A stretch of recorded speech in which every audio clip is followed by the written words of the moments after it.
Bonjour, je suis Marc Soury, directeur de recherche à l'Institut de recherche pour le développement. Cette conférence, première partie d'une série de 2 présentations, a pour objectif de comparer les caractéristiques de la grippe et du Covid-19. La seconde conférence présentera les principes de l'analyse du risque en épidémiologie.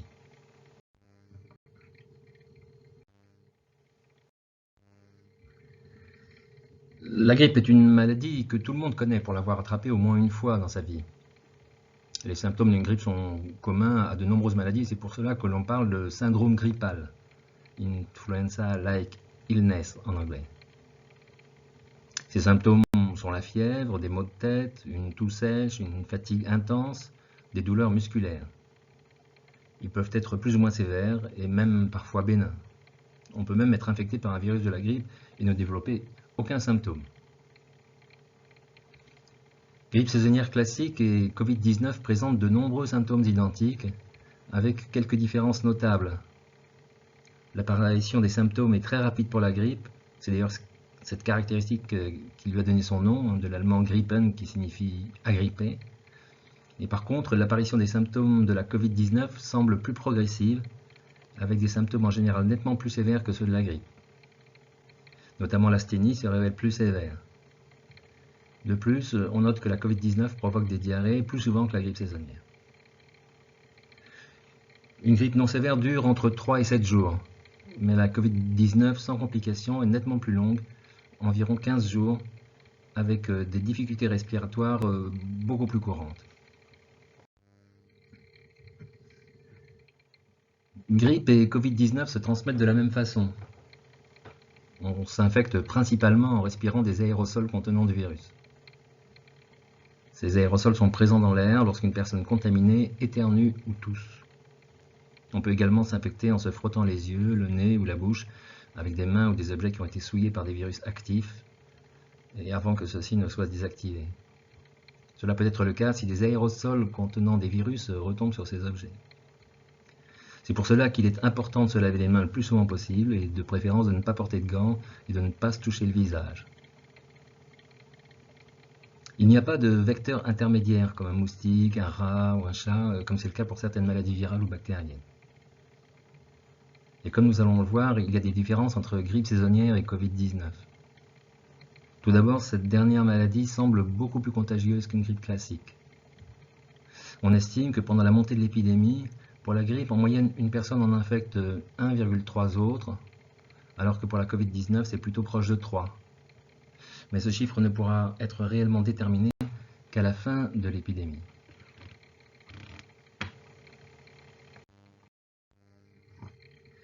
Autre caractéristique des grippes, c'est la forte saisonnalité dans les pays tempérés. Les Italiens avaient noté cette caractéristique au XVIIe siècle et le nom de la grippe dans beaucoup de langues, et en particulier en anglais, influenza ou flu, vient de cette caractéristique, d'après influenza di freddo, qui veut dire influence du froid. On ne sait pas si la Covid-19 présentera une saisonnalité, mais on sait que les infections à coronavirus habituelles sont beaucoup plus présentes lors des mois froids de l'hiver et au début du printemps. La grippe induit souvent une très forte morbidité dans la population, c'est-à-dire qu'elle touche beaucoup de monde, et surtout les enfants. Nous reviendrons sur ce point un peu plus loin. La Covid-19 provoque également une très forte morbidité, comme le montre la progression de la pandémie actuelle. Car du fait de leur mode de transmission et en fonction de leur contagiosité, les virus de la grippe et les coronavirus ont tous deux la capacité de se transformer en pandémie. Tous ces virus nous viennent du monde animal. Ce sont des zoonoses, des maladies qui passent de l'animal à l'homme de façon sporadique et souvent rare, mais qui peuvent provoquer de grandes épidémies lorsqu'un virus animal s'adapte à l'homme et se diffuse alors dans une population qui n'a aucune défense immunitaire contre ce nouveau pathogène.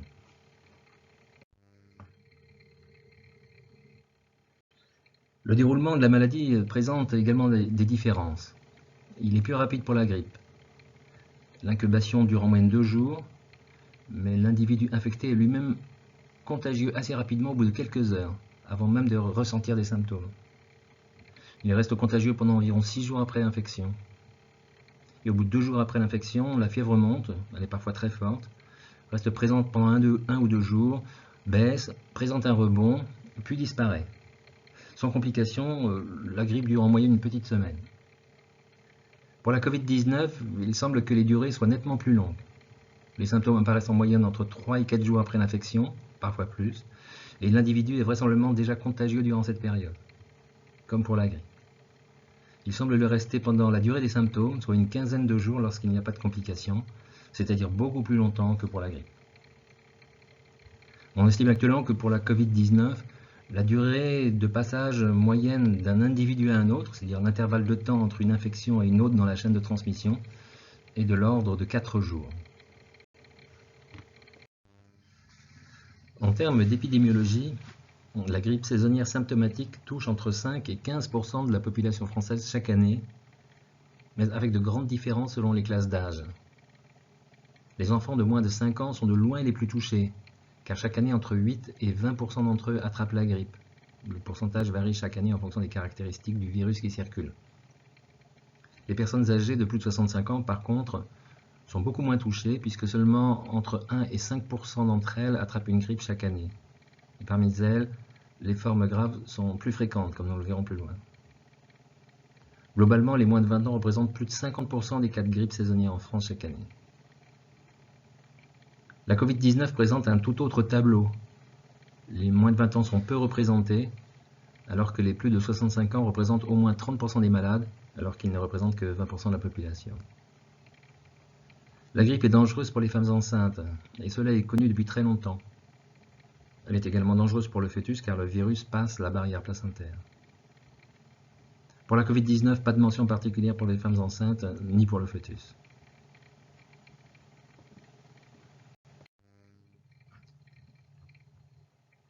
Comme je l'ai déjà indiqué, la grippe présente une forte saisonnalité, avec un pic épidémique survenant généralement entre décembre et mars. Cette saisonnalité est vraisemblablement due au mode de contagion et d'entrée du virus dans l'organisme. Le tractus respiratoire, la gorge, le nez, fragilisés par le froid ou d'autres pathologies hivernales. C'est dû aussi à la fragilité des virus de la grippe qui persistent beaucoup plus longtemps dans le froid humide que dans la chaleur sèche. De plus, les virus présents dans l'environnement sont détruits rapidement par les UV. Dans l'hémisphère sud, le schéma est inverse, avec un pic épidémique entre mai et septembre. Des pics existent également dans la zone tropicale en fonction des saisons des pluies, mais la grippe y circule beaucoup moins que dans les zones tempérées, environ 10 fois moins. Les coronavirus humains bénins sont responsables d'environ 15% des rhumes et présentent également une saisonnalité importante, vraisemblablement pour les mêmes raisons que pour la grippe. Mais pour la Covid-19, nous n'avons aucune indication que ce soit le cas, à part la faible diffusion officielle actuelle, en mars 2020, du virus dans certains pays de la zone tropicale. Le graphique de la diapositive montre les courbes du nombre de consultations pour syndrome grippal en France au cours des 3 dernières années, avec en rouge la courbe de cette année 2019-2020. On voit d'ailleurs dans cette courbe un rebond inhabituel mi-mars en cours, vraisemblablement dû aux consultations liées à l'épidémie actuelle de Covid-19.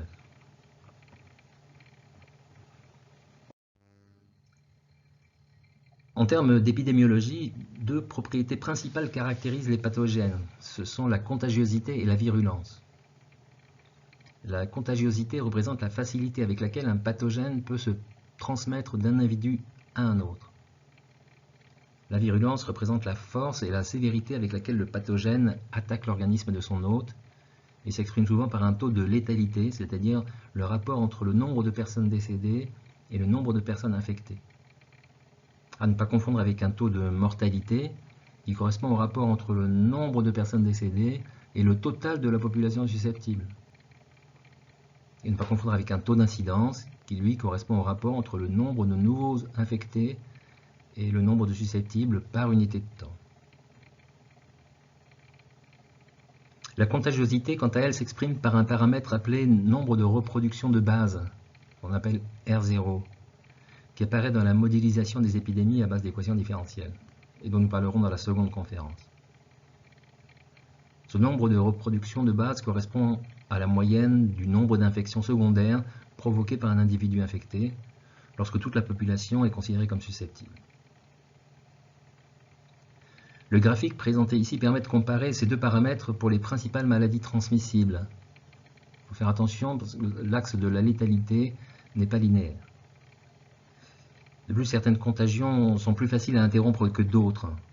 C'est notamment le cas pour les maladies à vecteurs, mais pour les maladies à transmission aérienne ou par aérosol, comme la grippe ou la Covid-19, le danger devient très grand dès que la contagiosité et la létalité sont associées, car l'interruption de la contagion par des mesures sanitaires est beaucoup plus difficile à mettre en place que pour une maladie à transmission orofécale comme le choléra ou une maladie à transmission vectorielle par un moustique comme la dengue ou le paludisme. D'autres paramètres interviennent également, comme par exemple la durée de la maladie ou le nombre d'asymptomatiques infectieux. Une maladie comme Ebola, très contagieuse et très létale, a du mal à s'étendre car du fait de la létalité très élevée, rapidement les foyers locaux dans les zones de faible densité ne trouvent plus de susceptibles et malgré un R0 très élevé, la maladie régresse et disparaît. Les maladies susceptibles de provoquer le plus de mortalité sont donc celles qui allient forte contagiosité et létalité moyenne, associées à une transmission aérienne ou par aérosol difficile à maîtriser et à une longue durée d'incubation et d'infection. Et ce sont justement exactement les caractéristiques de la Covid-19. Malheureusement, grippe et Covid-19 provoquent des formes graves. La grippe saisonnière provoque chaque année dans le monde entre 3 et 5 millions de cas sévères et entre 250 000 et 500 000 décès indirects. On parle de décès indirects car la grippe n'est que rarement indiquée comme cause directe du décès, notamment chez les personnes âgées. Les formes graves sont principalement observées chez les moins de 5 ans et les plus de 65 ans. La létalité de la grippe saisonnière est en moyenne de 0,1%, mais elle est très inégalement répartie en fonction de l'âge. En France, 75% des décès directs et 90% des décès indirects concernent les plus de 75 ans, alors que, comme nous l'avons vu, ils ne représentent que moins de 2% des cas. Attraper la grippe après 75 ans est très dangereux. De ce fait, la grippe saisonnière ne représente pas une mortalité très importante. En France, pour les années 2012-2017, la moyenne des décès directs est de 683 par an, dont 73% de plus de 75 ans, et seulement de 0,01% de moins de 25 ans. Avec une estimation à 8000 pour la moyenne annuelle des décès indirects, cela représente environ 6800 décès chez les plus de 65 ans.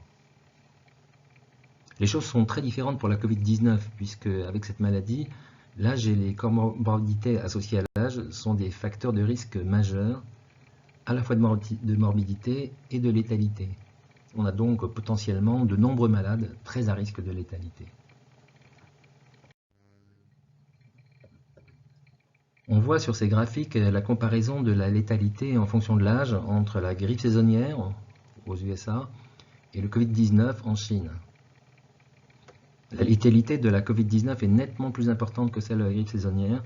Elle s'apparente en fait à celle de la grippe espagnole lors de la pandémie de 1918. Les distributions relatives de la létalité en fonction de l'âge de la grippe et de la Covid-19 sont assez similaires.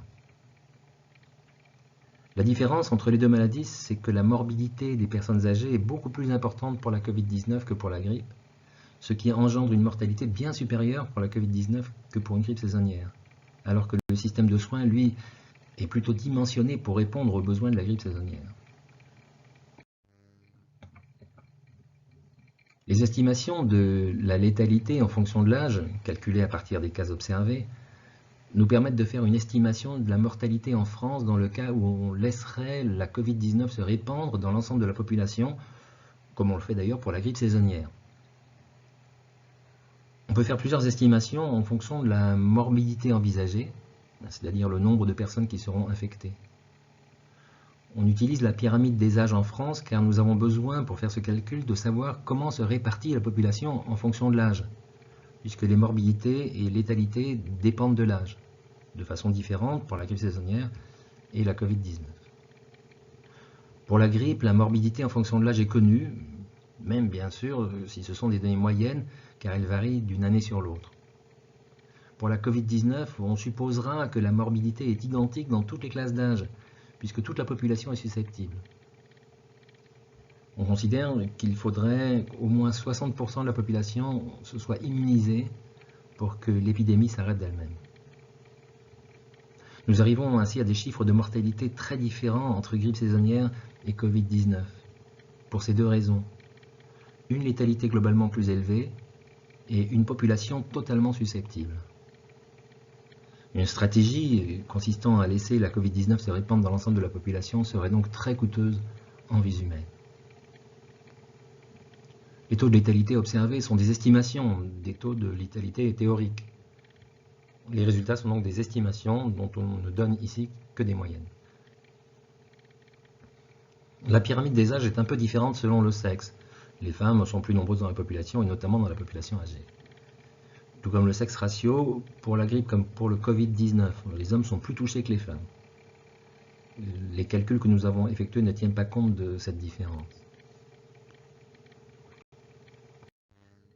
Comme nous le verrons un peu plus loin, des virus de la grippe apparaissent parfois avec des caractéristiques différentes de la grippe saisonnière, avec une contagiosité et une virulence très supérieures, et une létalité qui ne touche plus seulement les personnes âgées, et qui peut donc engendrer une très forte mortalité. Ces caractéristiques, associées à la transmission aérienne par aérosol, donnent à une épidémie la capacité à se transformer en pandémie. On estime par exemple que la grippe espagnole en 1918 a ainsi touché plus de 60% de la population mondiale, avec des formes graves touchant également les jeunes adultes et une létalité supérieure à 3%. On estime que la pandémie a provoqué plus de 50 millions de décès dans le monde, à une époque où la population mondiale n'était que de 1,8 milliard d'êtres humains. Depuis 2003, avec l'apparition du SRAS, on a compris que les coronavirus avaient la même potentialité de pandémie que les virus de la grippe. La Covid-19 en est la confirmation actuelle.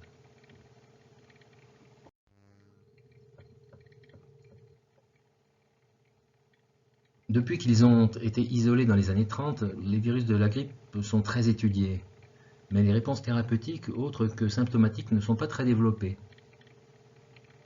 Un vaccin est disponible en prévention, mais il n'est pas efficace à 100%. Pour les formes graves, les malades vaccinés sont néanmoins 2 fois moins nombreux que les malades non vaccinés. Malgré cela, la couverture vaccinale des plus de 75 ans est encore très insuffisante. On dispose également d'un certain nombre d'antiviraux, dont certains malheureusement ne fonctionnent plus, comme l'amantadine. Le principal antiviral toujours efficace est l'oseltamivir, le fameux Tamiflu, qui permet de réduire la multiplication du virus par inhibition de la neuraminidase. La réponse thérapeutique classique consiste à traiter les surinfections bactériennes, les complications cardiaco-rénales et les complications respiratoires. Aucune réponse thérapeutique spécifique n'est encore disponible pour la Covid-19, ni d'ailleurs pour aucun coronavirus. La seule réponse actuelle reste le traitement des détresses respiratoires.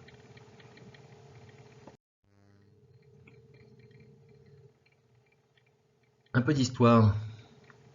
Hippocrate, 500 ans avant notre ère, avait déjà évoqué des épidémies d'allure grippale. On retrouve ainsi mention d'épidémies avec atteinte respiratoire grave dans plusieurs écrits de l'Antiquité, et des épidémies et des pandémies de ce type ont été décrites depuis le Moyen-Âge. Bien sûr, à l'époque, on ignorait tout des causes de ces épidémies, puisqu'on ne connaissait pas l'existence des microbes.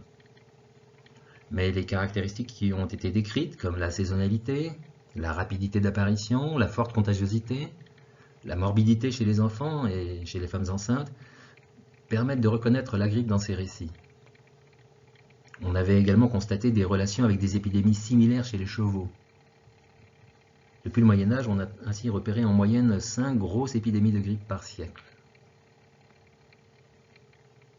Même si certaines caractéristiques de la grippe sont manquantes, la pandémie actuelle de Covid-19 aurait très bien pu être confondue avec une épidémie de grippe. Il est donc possible que des épidémies dues à des coronavirus et impliquant de la mortalité se soient déjà déroulées, mais de façon beaucoup moins régulière qu'avec la grippe. Au XXe siècle, 4 pandémies majeures de grippe. La plus importante, la grippe espagnole que nous avons déjà mentionnée, s'est déroulée en 1918 à la fin de la Première Guerre mondiale, dont elle a d'ailleurs précipité la fin.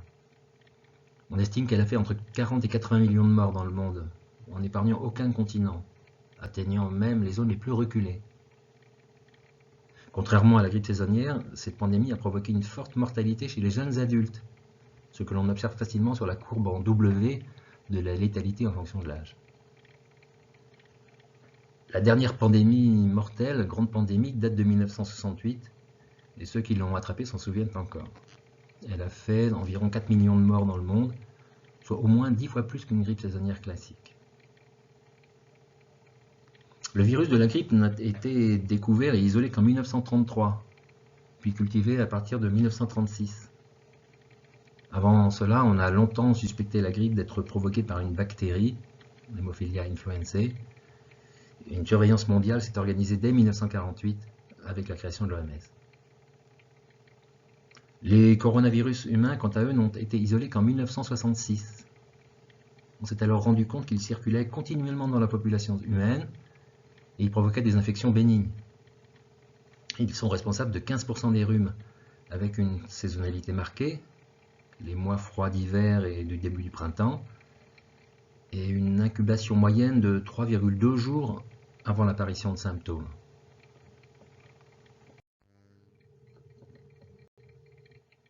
Le début du XXIe siècle a été marqué par des alertes sanitaires majeures. Pour la grippe, c'est l'apparition d'un virus aviaire très virulent pour les oiseaux, avec une létalité de 99% chez le poulet d'élevage. C'est le fameux H5N1 qui a provoqué des infections humaines avec une létalité de 50%. Heureusement, ce virus, très contagieux pour les oiseaux, n'est que très difficilement transmissible d'homme à homme. Si cela avait été le cas, c'était la fin de notre civilisation. En 2009, nous avons assisté à l'apparition d'une nouvelle souche de type H1N1, le même que celui de la grippe espagnole, à capacité pandémique, très contagieux, mais heureusement de virulence modérée. En 2013 est apparu en Chine un nouveau virus aviaire de type H7N9 qui infecte l'homme sporadiquement et il provoque une létalité de 22%, alors qu'il ne provoque pas de symptômes chez les oiseaux et donc très difficilement détectable. Il a provoqué 45 morts en Chine depuis 2013. Alors c'est l'émergence en 2002-2003 du SARS à Hong Kong qui réveille l'intérêt pour les coronavirus. Ce virus a toutes les caractéristiques de danger maximal, avec une létalité de 10% et une transmission aérienne par aérosol, avec une contagiosité plutôt élevée. Il se répandra dans le monde, mais pourra être éradiqué avant que l'épidémie ne prenne de l'ampleur et ne devienne une pandémie. Le monde est alors passé à côté d'une véritable catastrophe, mais n'en a pas pris suffisamment la mesure. Un nouveau coronavirus humain émerge en 2012 au Moyen-Orient. Celui-là est encore plus virulent puisqu'il induit un taux de létalité de 30%, mais se répand difficilement car il est peu contagieux. Cette épidémie qui n'a jusqu'à présent touché que 2200 personnes et provoqué 450 morts, essentiellement au Moyen-Orient, est toujours en cours à l'heure actuelle. Aucun vaccin n'est disponible. Donc avec la Covid-19 et son virus, le SARS-CoV-2, ce sont donc 3 coronavirus humains hautement dangereux qui ont émergé depuis le début du XXIe siècle. Alors, en ce qui concerne la structure des virus eux-mêmes, donc le virus influenza, c'est l'agent pathogène de la grippe, est un virus enveloppé de forme généralement sphérique, parfois filamenteuse, et mesurant moins de 0,1 micron. C'est un virus à ARN négatif dont le génome est segmenté en 7 ou 8 segments. Chaque segment code pour une ou deux protéines. Le génome total comporte 13 500 bases au total, ce qui est plutôt faible pour un virus à ARN. L'enveloppe porte des spicules formées par les glycoprotéines de surface, l'hémagglutinine et la neuraminidase pour les types A et B, ou l'hémagglutinine estérase pour le type C. On retrouve d'ailleurs cette dernière protéine de surface chez certains coronavirus. Ces protéines de surface constituent la cible principale de la réponse immunitaire. Les virus de la grippe sont ainsi classés en fonction du type de HA et de NA, qui eux-mêmes sont classés en fonction de la réponse immunitaire qu'ils induisent. Il existe actuellement 16 types de HA et 9 types de NA. Les coronavirus sont également des virus enveloppés de forme sphérique, généralement plus gros que les virus de la grippe. Ce sont des virus ARN à polarité positive non segmentée. Le génome comporte plus de 30 000 bases, ce qui en fait le plus grand des génomes viraux à ARN. Et les coronavirus portent à leur surface des spicules de grande taille qui leur a donné leur nom. L'enveloppe de ces virus fragiles est constituée de couches lipidiques et de ce fait sensible à tous les détergents, les savons, l'éthanol, les UV, etc.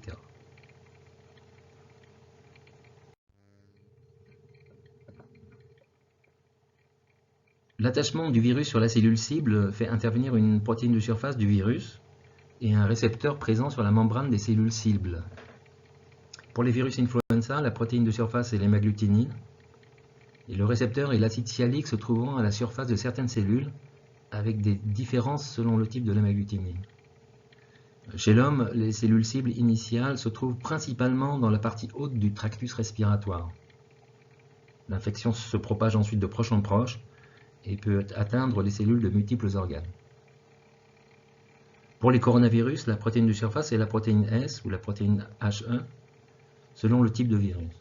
Le récepteur des coronavirus est présent à la surface des cellules épithéliales pulmonaires, intestinales, rénales, à la surface des fibroblastes et des membranes synaptiques du système nerveux. La pénétration du virus fait suite à la fusion des membranes virales et cellulaires. L'ARN est ensuite décapsidé et les différentes étapes de réplication et de synthèse des protéines virales ont lieu dans le cytoplasme de la cellule infectée.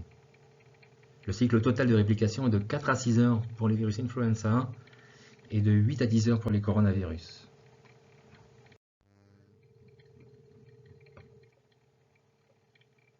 Aussi bien pour les virus de la grippe que pour les coronavirus, une caractéristique essentielle de la réplication virale réside dans l'absence de processus de vérification lors de cette réplication. Et une base du génome peut facilement être remplacée par erreur par une autre. Dans la grande majorité des cas, les virions, les petits virus qui résultent de ces erreurs, ne sont pas opérationnels et ne donnent pas de nouveaux virus. C'est particulièrement le cas pour les mutations sur les gènes codant les protéines de la membrane, qui ne supportent pas de modifications structurelles. Le glissement génétique qui résulte de ces erreurs donne une grande plasticité génétique à ces virus, qui évoluent sans cesse.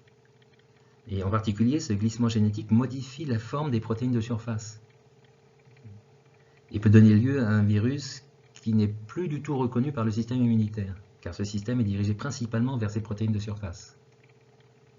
On parle alors de cassure antigénique.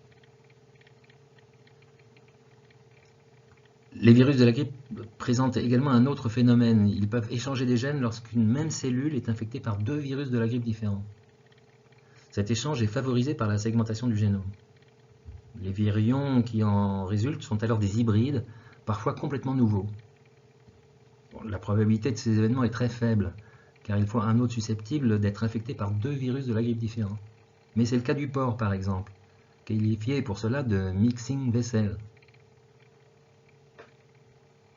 Avec l'existence de fermes regroupant des milliers d'animaux, parfois des dizaines et même des centaines de milliers dans le cas de volailles, cette probabilité augmente considérablement et les mesures de biosécurité des élevages sont essentielles pour éviter que ces pathogènes qui émergent au sein des animaux ne s'en transmettent à la population humaine.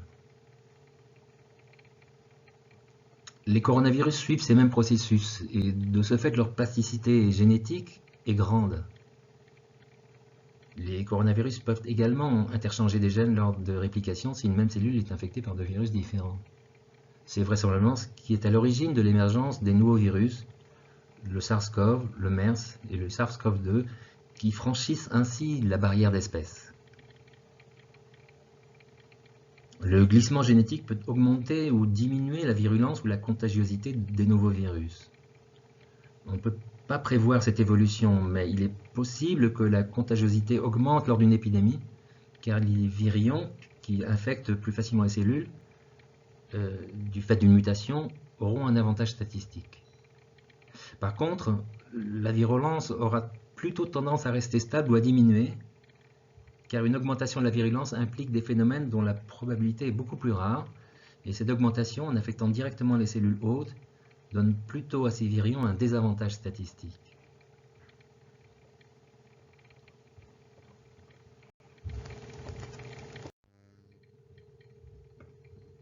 Pour la grippe, les facteurs de virulence impliquent la conformation géométrique de l'hémagglutinine, la protéine de surface, et les mutations rares qui favorisent l'inflammation. On définit également la notion de fitness, c'est-à-dire une situation rare où les caractères de l'ensemble des gènes mis ensemble favorisent la réplication virale. Les facteurs de virulence des coronavirus sont inconnus.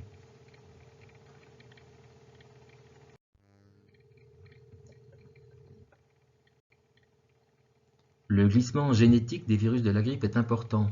Il modifie environ 1% du génome chaque année. Il modifie ainsi la conformation des protéines de surface contre lesquelles est principalement dirigée la réponse immunitaire. Les anticorps résultant d'une infection antérieure deviennent alors inefficaces face à ce nouveau variant. Ce glissement génétique oblige ainsi à revoir la composition des vaccins chaque année. On retrouve néanmoins des homologies géométriques entre souches au fil du temps, notamment pour l'hémagglutinine, dont la conformation géométrique n'est pas infinie. On constate ainsi une certaine immunité résiduelle pour la grippe. On suppose par exemple que la courbe de létalité observée lors de la pandémie de grippe espagnole de 1918 résultait d'une immunité résiduelle acquise 30 ans plus tôt lors de la pandémie de 1889. Pour les coronavirus, l'immunité résiduelle est mal connue et elle est controversée. Mais des études ont montré l'existence systématique d'anticorps dirigés vers les coronavirus dans la population humaine.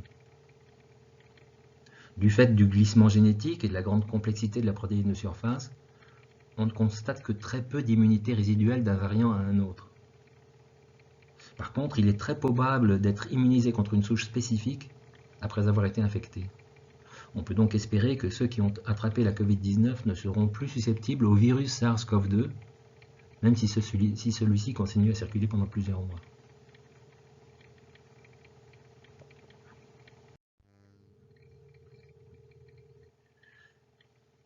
Alors, comme nous l'avons déjà dit, les virus de la grippe sont classés en fonction de la réponse immunitaire qu'ils induisent dans la population. Pour les virus de type A, on a jusqu'à présent déterminé 16 types de HA, 9 types de NA, et ainsi classé les virus humains circulant au XXe et au XXIe siècle. Bon, essentiellement le H1N1, H3N2, H2N2, H5N1, etc. Théoriquement, seuls les types de virus H1, H2, H3 peuvent infecter les humains. On a isolé 7 différents types de coronavirus humains.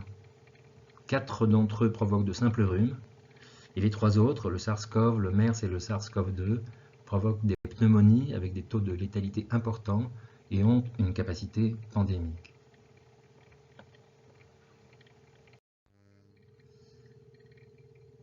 Alors tous ces virus proviennent du monde animal. Ce sont le virus de la grippe et les coronavirus sont des pathogènes qui circulent essentiellement dans le monde animal et qui se sont sporadiquement adaptés à l'homme.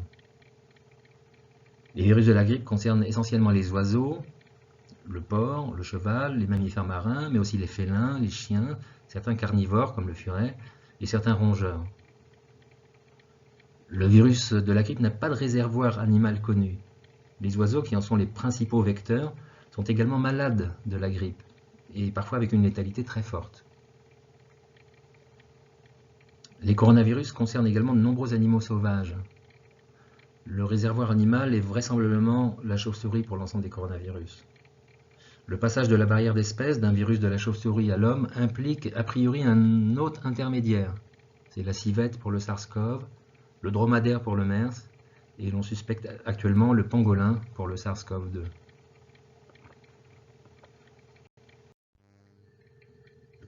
En résumé de ce long exposé, on constate que grippe et infection à coronavirus ont de nombreux points communs, tout comme leur virus.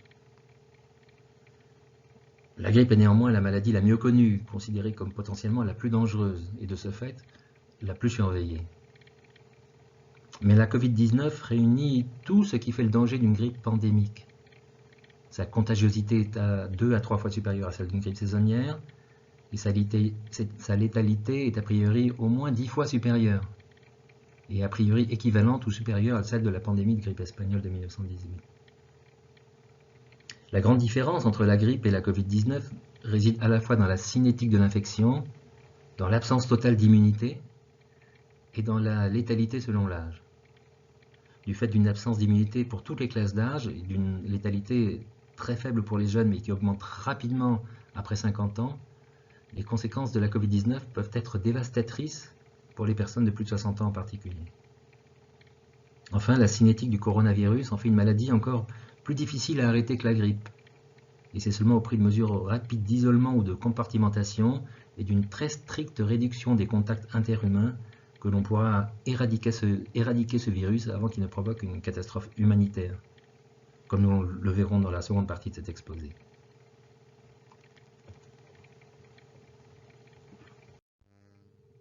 Quelques références pour en savoir plus. Merci de votre attention.